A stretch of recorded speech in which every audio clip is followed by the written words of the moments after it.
Hey guys, তো update চলে আসছে, আজকে না কালকে আসছিল, তবে আমি ওই সময় পাই না দেখা বানাইতে পারি না, সময় পাই একদিন পরে।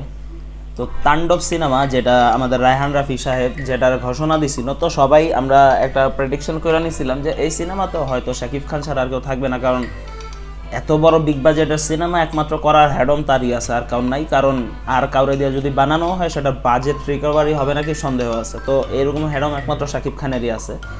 তো সেই জিনিসটাই কনফার্ম হইলো পুরাপুরি কালকে, কারণ কালকে এটা নিয়ে অ্যানাউন্সমেন্ট করা হয়ে গেছে যে না আসতেছে, ঈদুল আজহায় আসতেছে তাণ্ডব সিনেমা, শুটিং শুরু হয়ে যাবে ঈদুল আজহাতে, ওটাই আসবে। আর ঈদুল ফিতরে আমরা পাবো বরবাদ সিনেমা। তো বরবাদ সিনেমা তো যে হাইপ আছে সেই হিসাবে তো বুঝাই যাইতেছে এটাও মনে হয় এরকম 40-50 কোটি টাকা কামানের হ্যাডম রাখে, তো ওই হ্যাডমটাই তাণ্ডব সিনেমাতে আসতে যাইতেছে। এখন এর আগে তো এই জুটিরই রায়হান রাফি আর শাকিব খানেরই তুফান সিনেমা আসছিল, যেটা অল টাইম ব্লকবাস্টার ছিল, মনে হইতেছে আরও একটা অল টাইম ব্লকবাস্টারের কাতারে যাবে।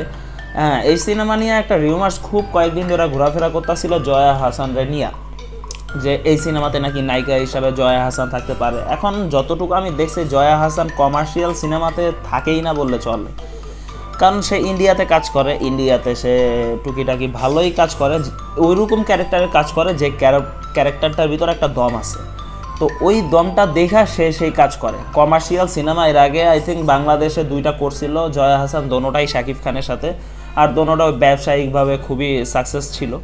এখন কিন্তু এই যে সিনেমাগুলো ছিল এগুলা একটা ক্যারেক্টারেরও দম ছিল না জয়া হাসানের ভালো একটা, তো সেই হিসাবে জয়া হাসানের মতো একজন নায়িকা আমার মনে হয় না যে তার ক্যারেক্টারের দম নাই, সে শুধু আই ক্যান্ডি হিসাবে থাকবে, এইরকম কোনো ক্যারেক্টার জয়া হাসান করবে।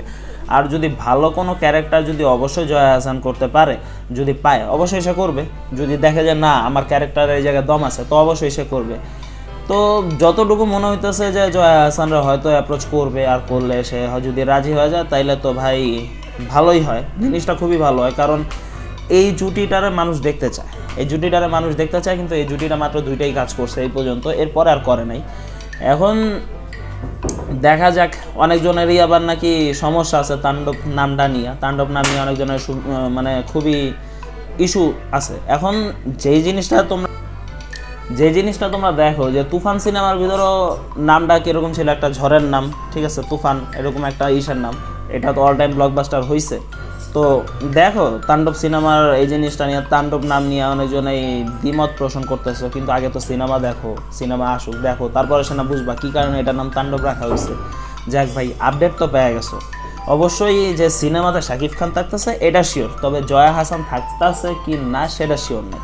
এখন ওই যে একটা কথাই যে অ্যাপ্রোচ করার পরে এটা তার উপরে ডিপেন্ড করে, সে হ্যাঁ বলবে কি না বলবে, বাকিটা ভাই কিসমত, ঠিক আছে, বাকিটা আমরা আপডেট অবশ্যই পেয়ে যাবো ঈদের পরে, হয়তো রোজার ঈদের পরে পেয়ে যেতে পারি। যাক ভাই, আমার তো এই পর্যন্তই ছিল, তোমাদের কার কি মন্তব্য অবশ্যই জানাইতে পারো, আর যদি আমার ভিডিওটা ভালো লাগে অবশ্যই লাইক কমেন্ট শেয়ার করে যাবে, আর যদি চ্যানেলে নতুন হয়ে থাকো অবশ্যই চ্যানেলটা সাবস্ক্রাইব করে যাবে, এটা বেশি গুরুত্বপূর্ণ, এটা অবশ্যই করবা, বেশি করে করবা। দেখা হচ্ছে নেক্সট ভিডিওতে, ততদিনে সবাই ভালো থাকো, সুস্থ থাকো, নিজের খেয়াল রাখো, আল্লাহ হাফেজ।